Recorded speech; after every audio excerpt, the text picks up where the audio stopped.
How is everybody doing today on this crisp fall afternoon here at the Mountain Grove Cemetery here in Bridgeport, Connecticut? Today we are here to visit the grave of one of the most famous circus performers of all time, and that of course is Charles Sherwood Stratton. If you don't know his name, you might know him as General Tom Thumb. So Charles was born January 4th, 1838 here in Bridgeport, Connecticut.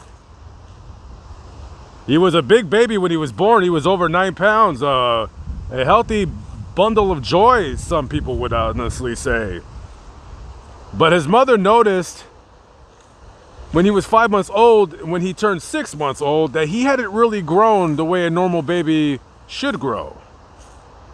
So maybe she thought nothing of it, but 6 months later, when he was a year old, he hadn't grown at all. He hadn't grown at all in the last 7 months. She takes Charles to the doctor. The doctor looks at him and says, "Hey, listen, it's 1839, kid. I don't know. It looks like he's probably just not going to be a very big adult." So she says, okay, takes him back home, and from the time he's 1 till he's 5, he only grows another inch. You know, this guy's he's a little guy, he's a little dude. And he would continue to grow very, very, very slowly throughout his life until finally reaching a recorded height of 3 feet 4 inches tall. So one day the circus comes to town. Phineas T. Barnum, of course, he's one half of Barnum and Bailey Circus. He sees Charles and says, "Hey, you want to come along with me?" Convinces his parents, "Hey, I could give him a great life. He could perform with my show." And they said, "Yeah, you know, your life is better off making a good living with him versus being stuck in this, you know, in this dump." Not saying Bridgeport's a dump, but you know what I'm saying. They probably were saying that. It's a nice city out here. So he leaves, he joins the circus, and Phineas taught him everything he knew. He had a very special vested interest in this guy.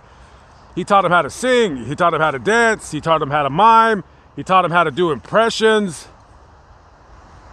And as he honed his craft and he kept performing, he got really popular.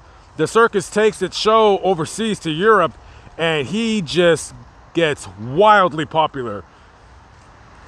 So for 3 years during Europe, he's performing. He is so popular that even Queen Victoria requested to have him perform at her place twice. Very, very popular. So Phineas, giving him the name General Tom Thumb, comes back to the United States, and by then he is already immensely, immensely well known. One of the most famous people of his time. He was so famous that in 1863 he married his wife Lavanya, who herself was a little person. She was actually only 2'8" herself and weighed 29 pounds, a very tiny little thing. And they got married. They had over 2,000 guests in their wedding. Even the president, Abraham Lincoln, had sent them gifts. And Charles, he did never like to be compared to quote unquote the circus freaks that worked for Phineas. He considered himself a very serious entertainer, performer, actor, comedian extraordinaire. I'm not one of those freaks that drives nails in their heads, or or a woman with a beard. No, I'm a serious person. I might be short, I might be a little person, but hey, I pack a punch and I bring him in, and he surely did.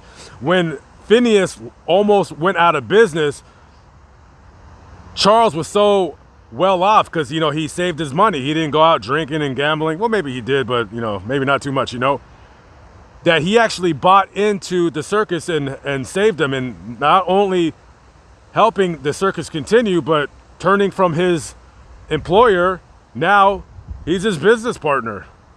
This guy had a very, very nice house in New York. He had a big boat that he owned. This guy was making a really good living, and he was a good businessman too. In January 10th of 1883, he was staying at a hotel in Milwaukee. He almost died in a fire. There was a huge, horrible fire. 71 people lost their lives. He was able to make it out unscathed. Lucky him. Unfortunately, however, later that summer, July 15th, 1883, at the age of 45, he died of a stroke. And as you can see right there, that statue standing on top of that grave, how befitting of General Tom Thumb. This is where his final resting place is.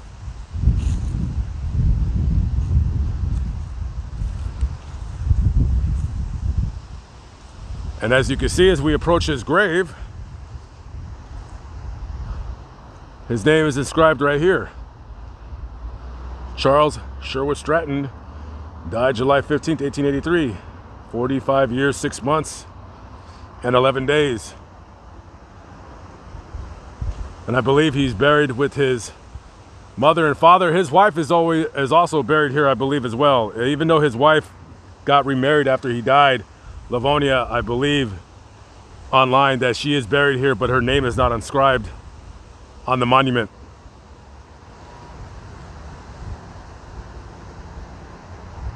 Just an interesting grave.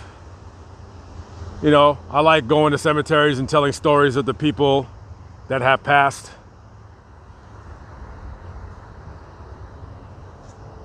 Okay, rest in peace to the Stratton family.